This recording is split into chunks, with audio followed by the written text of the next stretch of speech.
All right, good morning, everybody. My name is Tommy Johnson, and I'm with the Portland Regional Chamber of Commerce. Welcome to today's Eaton Peabody's Growth Basics for Business, our monthly breakfast seminar, which provides a forum to gain useful do-it-yourself workplace solutions and insightful, actionable tips. We have another great presentation for you again today with a topic that really is important, I think, especially after the year that we've had.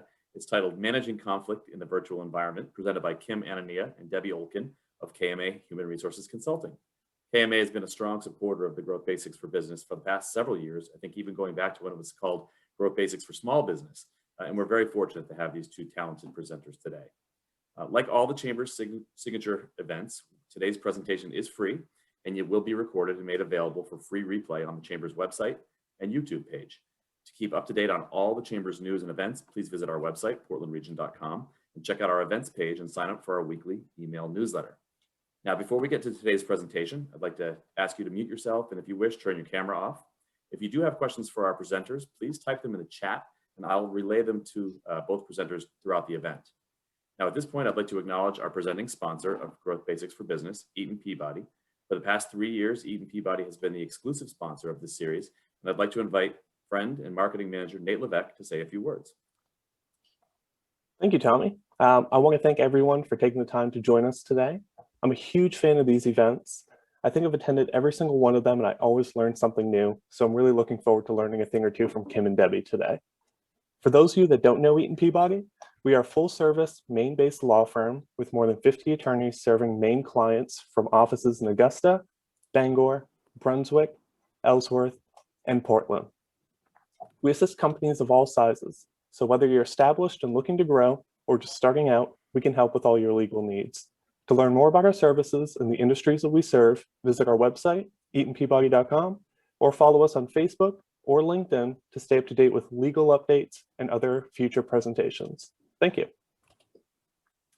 Thanks, Nate. And it wouldn't be my usual shtick if I didn't mention that I cannot wait to see Nate and the rest of you all in person, hopefully soon.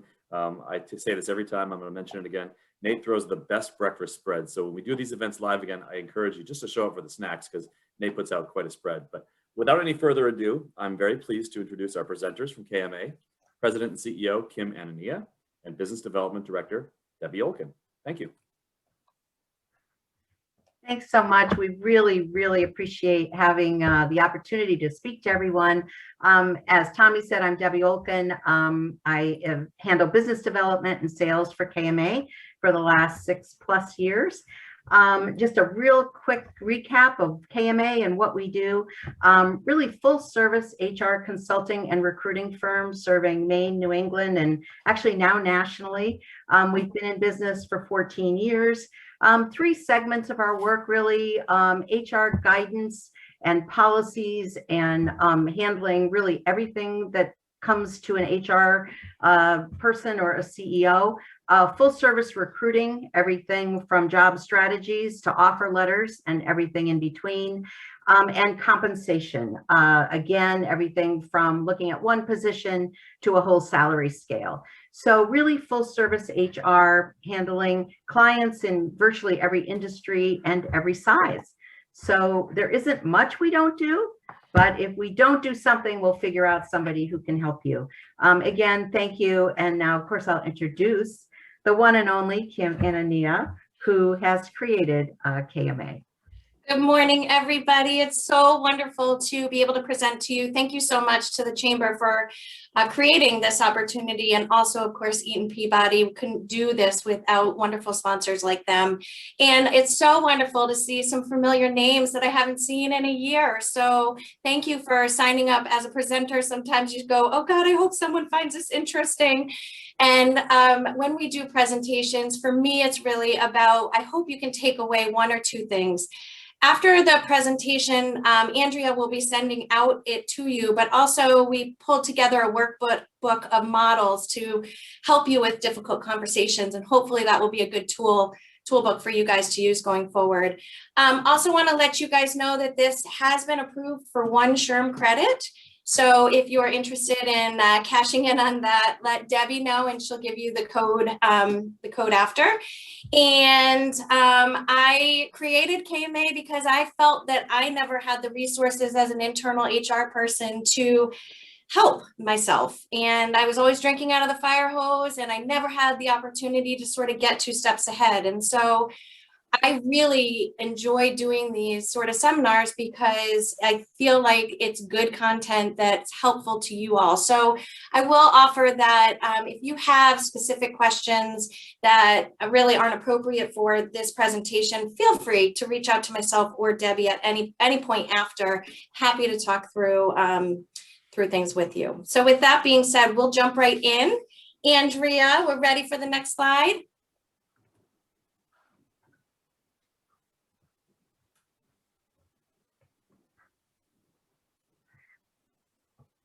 Great.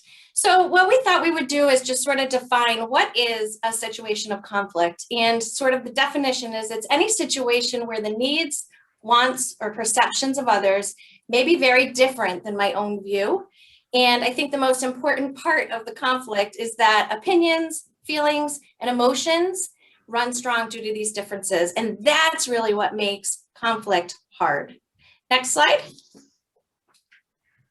So there really are multiple causes of conflict, and we go through these because often when we're getting into a situation where we have to deal with conflict, we can generalize and think that there's only one cause, but more often than not, there are multiple causes.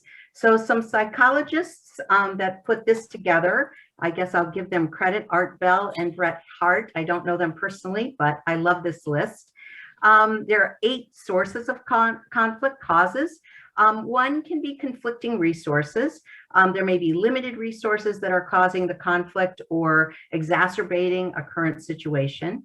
Conflicting styles, one of our favorites actually, because there are all kinds of personalities in the workplace or personally as well, introverted, extroverted, and those styles can actually be a cause of conflict. Conflicting perceptions. We have different views of what's happening, of what we're seeing. I may think it looks this way and somebody else has a totally different perception. Conflicting goals. I may have a different goal. I may be the employer and my goal may be different than my employee. Hopefully not, but it happens sometimes. Conflicting pressures. Power, status, ego, recognition, things that in some way are impacting me and causing me to have a situation with somebody else that's not comfortable. Conflicting roles, hierarchy in an organization or a family for that matter, and that can have an impact. Certainly different personal values that sometimes we're not even aware of that people may have that are impacting the conflict. And then another sort of last thing are unpredictable policies or unclear policies where people aren't clear really on what the expectations are. And one example we can give is you may have a situation with a coworker or an employee and the performance is not up to par. And you're sure that it's because they just don't care. And as you sort of start to ask questions and really engage in this uncomfortable conflict, you may find that there are 5 of these causes here and and maybe you were wrong in the first place. So we show these 8 causes just to remind us all that there are multiple reasons for conflict. And our job in trying to resolve a conflict is to be open to listening and figuring out what they all are. Absolutely. And I think the other point of that is that there could be other reasons for conflict that aren't on that list. And that is something to be able to name if you are able to. So if we were in person right now, I would be asking you guys, what do you see in this picture? What is it that you see? And it was funny as Debbie and I were preparing because Debbie goes, I don't know. I'm not good at this. I don't see it. And what I see, and you guys say to yourselves what you see, but I see 2 icebergs on top. I see one on the right looks like a person ready to jump on the other one. I see a bigger iceberg underneath. I see fissures or cracks in that iceberg underneath. I see pretty blue sky with some white clouds going through. It looks like maybe the snow is thinning between the two icebergs on top. There could be other things that you guys see. And why a picture is worth 1,000 words is because it's about your perception, and what you see may be different from what the other person sees. So next slide is a little video that we love, and we're going to play it, and then I'll talk about it afterwards.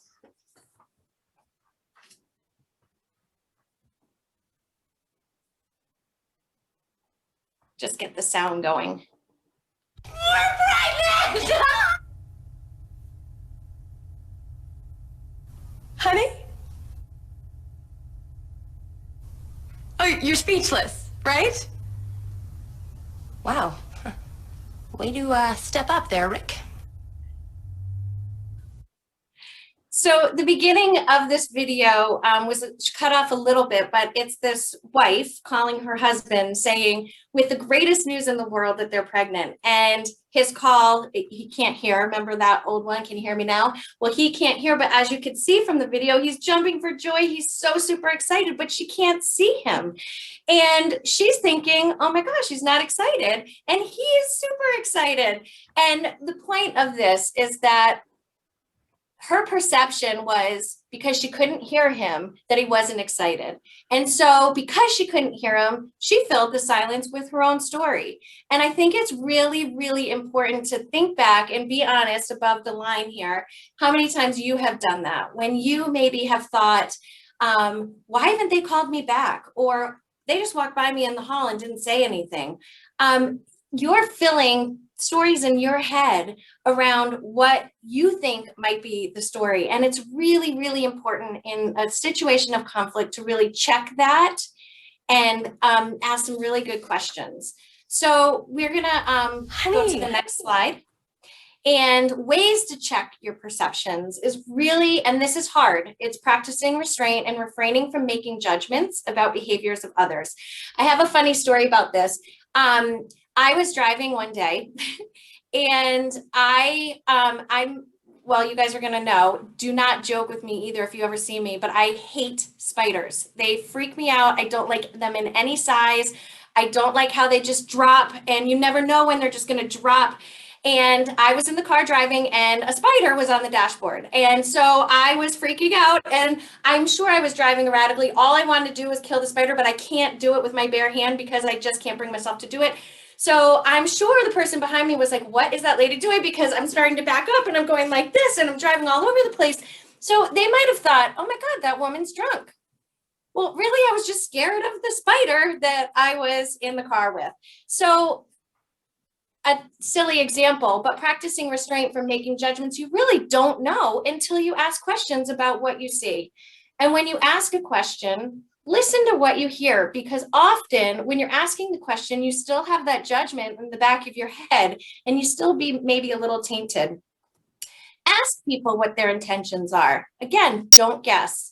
Be curious about the reasons behind their actions. There could be a reason you never thought of. Like the spider on the dashboard of why I was driving so erratically. And I think whether or not you agree or not, being open to other people's viewpoints is super, super, super important. Well, and one quick thing I'll add is that sometimes silence can be good. Ask the question, but don't, as sometimes I know I've done, talk over the person because we're pretty sure we know the answer anyway. You're going to ask a question, kind of be quiet, listen for the answer, and really listen to the answer. It's amazing sometimes how, if we're in a conflict situation and we're anxious about it, that we tend to fill up the silence with our own thoughts. So you ask a question, don't answer it for them, listen to what they say. Next slide. This is about going into a conflict situation, and this could be about in the workplace. I mean, we're largely talking about the workplace here, although everyone I think can take this presentation and apply it to their home life potentially. Hopefully not too much, but somewhat. But we're looking at when you're ready to engage in this conversation, there certainly you need to prepare for it mentally, maybe documentation wise, but get your head around what this conversation is about. Not all conversations are created equal. And sometimes we don't know till we're in them what level of risk the conversation involves.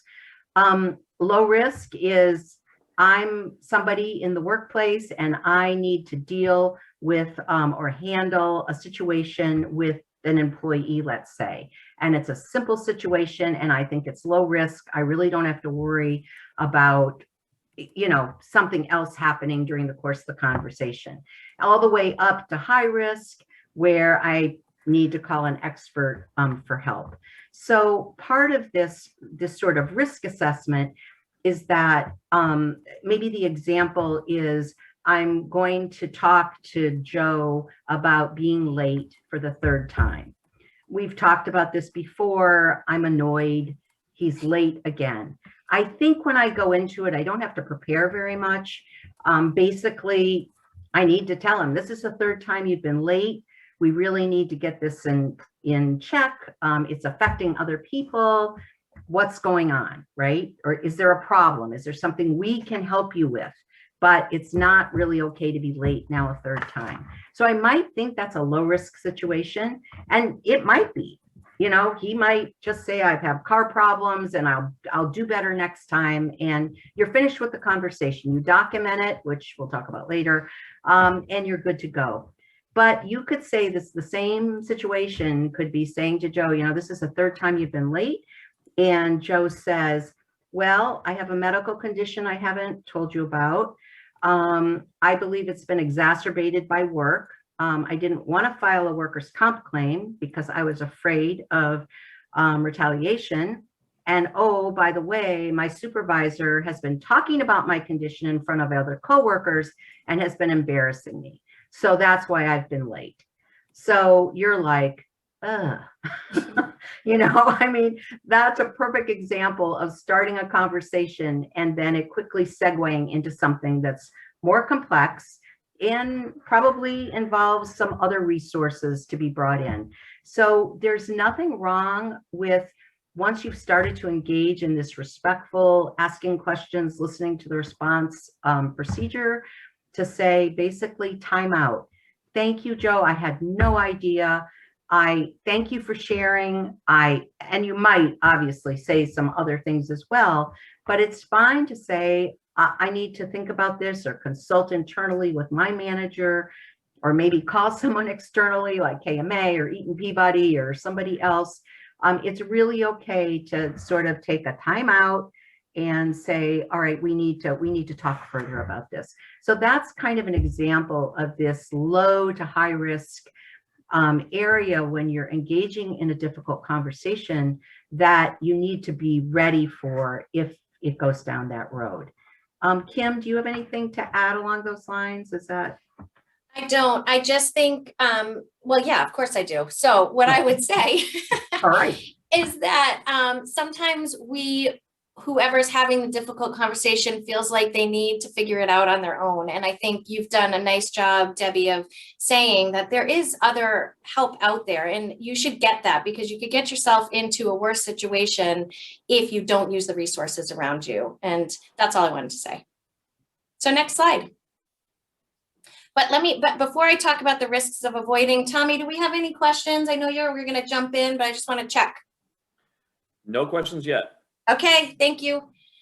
So what we wanted to do was sort of talk about the risks of avoiding and delaying these difficult conversations. And difficult conversations bring on, as I stated in the very first slide, a ton of emotion, right? It's anxiety, it's stress. People have told me, I couldn't sleep last night. I feel like I'm going to puke. I've got a stomach ache. I don't want to tell them because I don't want them not to like me. It doesn't feel good. And therefore our natural instinct is to not have the conversation, which is delaying and avoiding. And I think I'm pretty good at making some good excuses of the delaying and avoiding, like, oh, I need to get a couple more facts, even though I know I have all the facts, or I need to talk to one more person. Well, do I really need to talk to one more person? So with that being said, what we wanted to sort of go through were some of the risks of avoiding and delaying and not having that conversation. And so one of them is that I think internally, there are eyes watching management and your peers all the time. And by not addressing the situation, frustration could really build, and that frustration turns to anger. And then that poor performer the behaviors really cause a lot of erosion of trust at work, which ultimately impacts the culture. And so that was one of the risks. And the other one is that silence by its nature implies agreement in some ways. So, I mean, I'm generalizing here, but if there's inappropriate behavior or performance occurring in your office or in your workplace, not saying anything about it or not doing anything about it, first of all, the perpetrator says, well, I guess that's fine. Nobody said anything about it.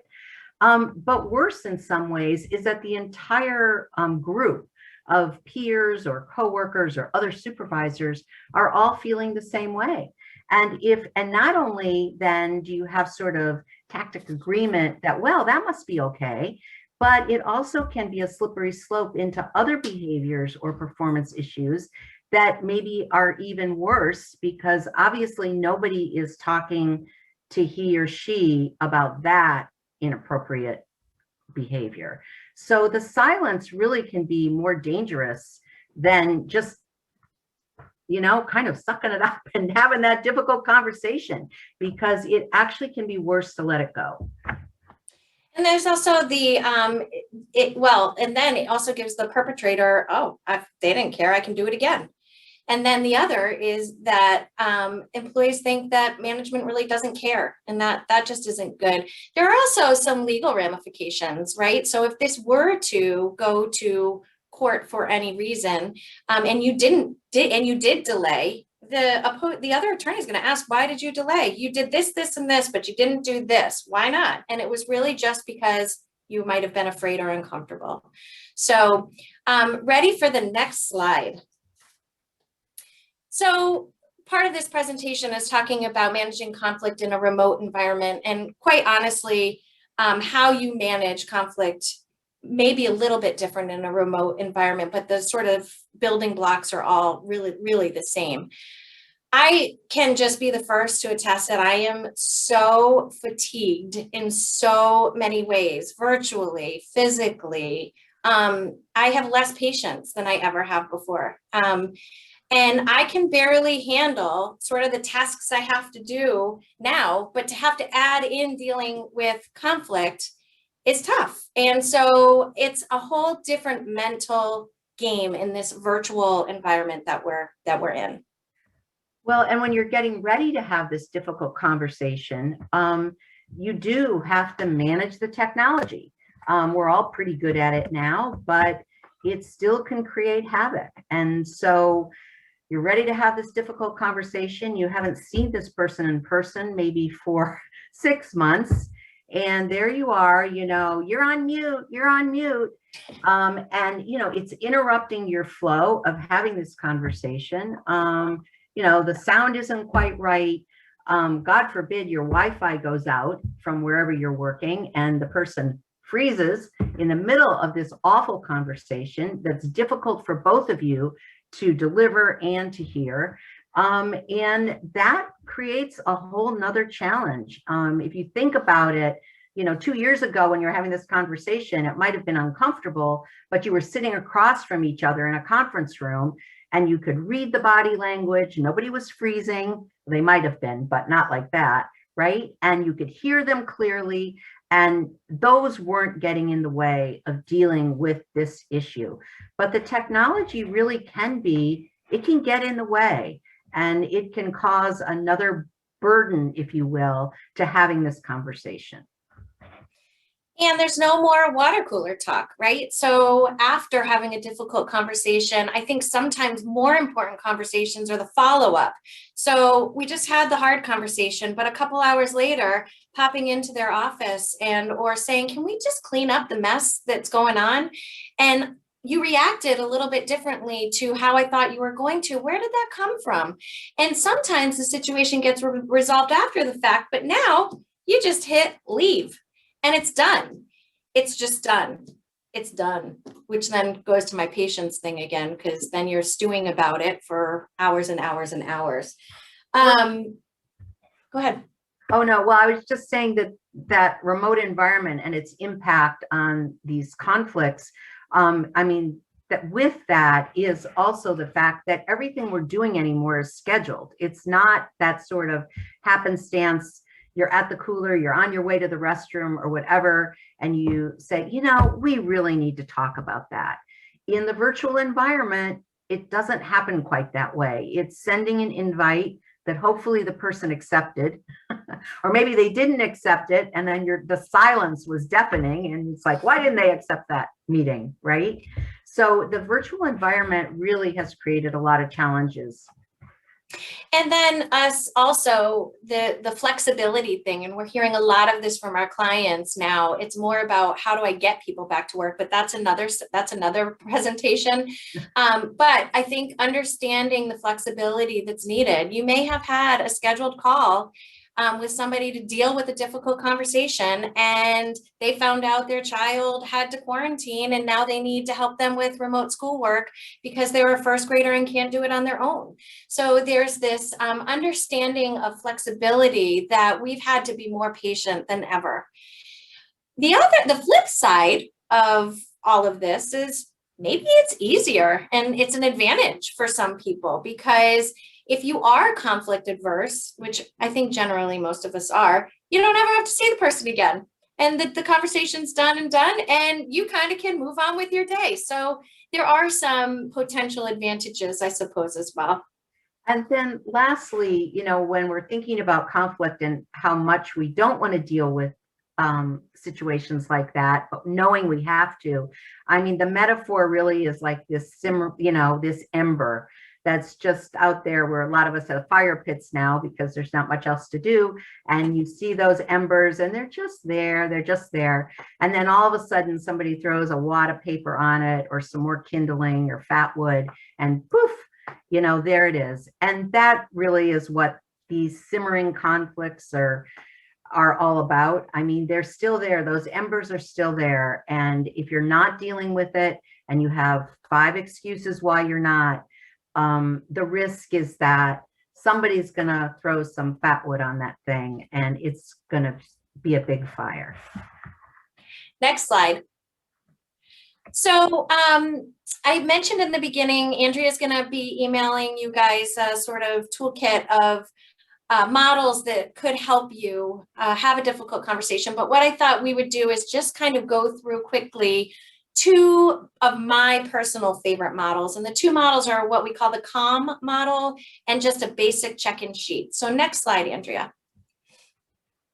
So the Comm Model, what does Comm stand for? It's clarify, ask questions, listen, and then manage your way to a resolution. So clarifying is really what is the intention or the problem? What am I upset about? What's my perspective of the problem? And in the toolkit that you get, there are 12 questions that help you really think through the problem objectively.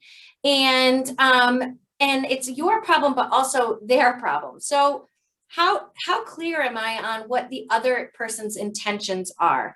Am I overreacting? Give yourself a check there. Sometimes we are. And when you are in a conflict situation, remember we're talking about that emotion and you're angry, sometimes it's hard to put that aside. So this clarify worksheet is really, really helpful to get a better understanding and control of actually what the situation is. Asking questions is describing the problem or the issue so you understand it more clearly in a next level after you've clarified. It's helping you listen, but figure out what questions you need to ask. Can I gain insight into this other person's situation? It's really getting a clearer picture of the problem so you have the facts. The third part is listening. Everyone thinks listening is so easy, but it really isn't. And especially in this remote environment, giving the person your total attention is I can't tell you a meeting. I'm sure, and it's okay, you guys, but I'm sure you guys are all emailing at the same time. Maybe you're doing dishes right now. Maybe you're throwing laundry into the laundry. Maybe you're helping your child with schoolwork. 100% of attention is so important when you're actually listening in a conflict situation. It's giving the benefit of the doubt. It's following up on things you may not understand in their answer. And it's being thankful and grateful for them for having the courage, hopefully, to share where they're at. As hard as it is for you to have that conversation with them, it's equally as vulnerable for them to open up and share with you what's going on with them. And then finally, managing your way to the resolution. And this is really, I think, the most important part, because it's how you move on. It's what are the expectations that we have together so this doesn't happen again? And it's setting the path that you agree on together for the course of action. And then more importantly, if there is a screw up or a mistake made, how are you going to deal with that when it happens? How are you going to acknowledge it? And then closing the conversation always on a positive note is most important. Next slide. So another tool, and this is one that I just think is pretty simple, and I kind of call it sort of getting a pulse on the situation. So I've had conversations with many of my staff, and I'll just use Debbie as an example. We don't always agree. And when we don't, I can see it, I can feel it. And sometimes I know when to just let it go, but there are some times where stubborn Kim, competitive Kim, and then stubborn Debbie and competitive Debbie can't. And so we check ourselves, and I'll go back and say, okay, what worked in that situation? Where did we get stuck? And what do we need to do differently next time? It's a really good way not to be pointing fingers, not to be blaming, to agree that the situation didn't feel good for whatever it might have been. And I had an old HR manager who used to say, we got a mess to clean up. Can we just clean up this mess? But it's true. It's what worked. Where do we get stuck? And what should we do differently next time? You get both people to chime in, and you set a path for going forward. So this is a really simple and easy way to enhance communication, to potentially call out a conflict, and to move on. Last slide. Oh, it's not the last slide. It's the second to last slide. And I don't think that we would be doing due diligence to our profession as well as Eaton Peabody's profession without letting you know that document is so important. And if this is a work-related issue, potentially a personal-related issue as well. Documentation is probably another session as well. And probably don't want to get into the nitty-gritty about it, but you should be documenting soon after you have a conversation to ensure that it's fresh in your mind. And one of the things I like to do when I document is to send, when it's appropriate, it's not always appropriate, but to send it to the other person to say, this is kind of what I took away from the conversation. Are we aligned? If not, where are we not? It's a good way to continue that conversation. Well, Debbie, the documentation at the front end is important too, if only to visually get your head around what it is you think the issue is and what you're going to talk about, so that you don't segue into other perhaps subjects that aren't related. So that documentation at the end of it, as Kim said, it is important to do it pretty contemporaneously to when it happened. In my previous job, we had a difficult situation and ended up, in a legal situation.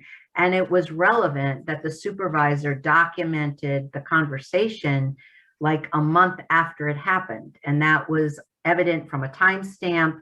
And that just created uncertainty as to whether that's really what happened in that meeting.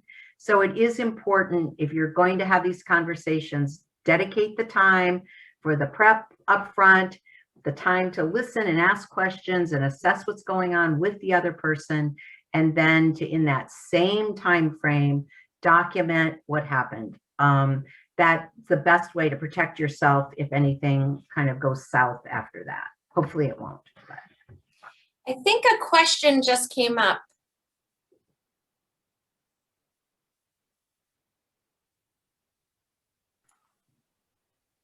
Yeah, we do have a question, Kim. Sure. Do you want me to read it off to you? Yeah, if you could.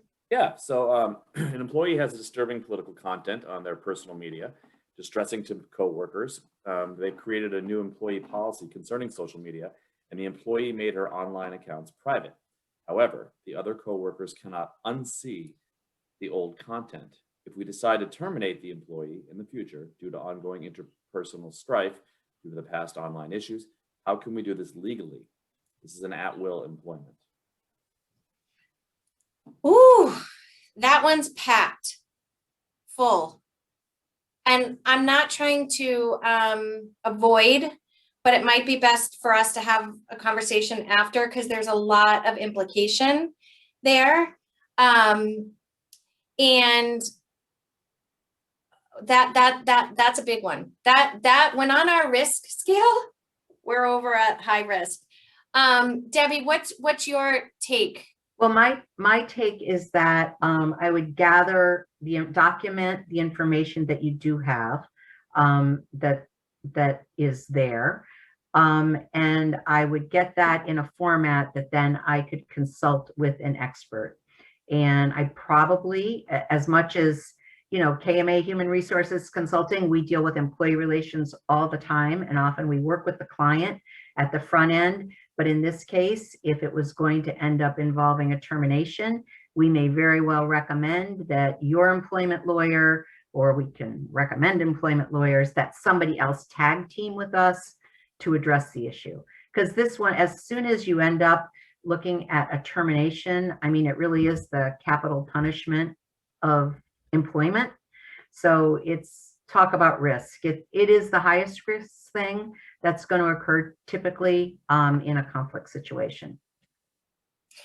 And this particular situation is dealing with personal stuff that isn't work related, and there are certain laws that protect employees for that.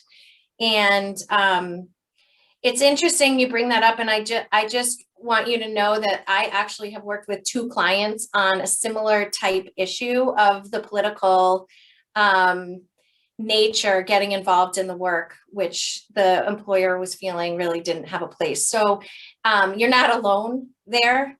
But I'm happy to talk with you a little bit after. And I see that there are 3 little things in that chat. Tommy, is there more questions? That is it. I had posted to others. If you have questions, please do enter them here. We'll parlay them over to you folks.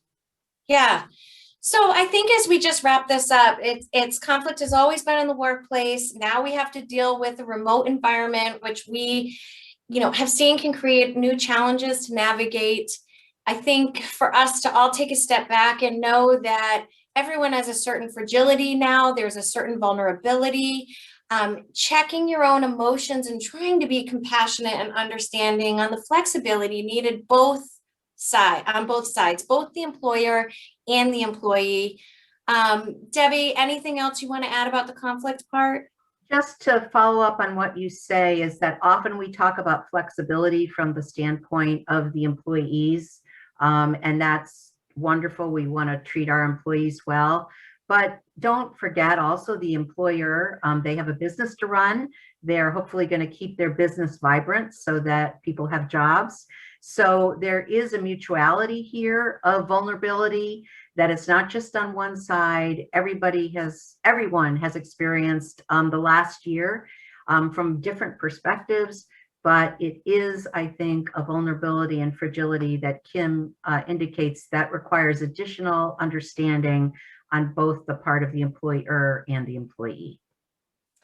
So we just wanted to thank you all for taking a few minutes out of your morning to join us. We want to thank the Chamber once again, Eaton Peabody for being such a wonderful sponsor, and taking the time this morning to talk a little bit about how we can manage conflict with grace. So thank you so much. Have a great week, everybody.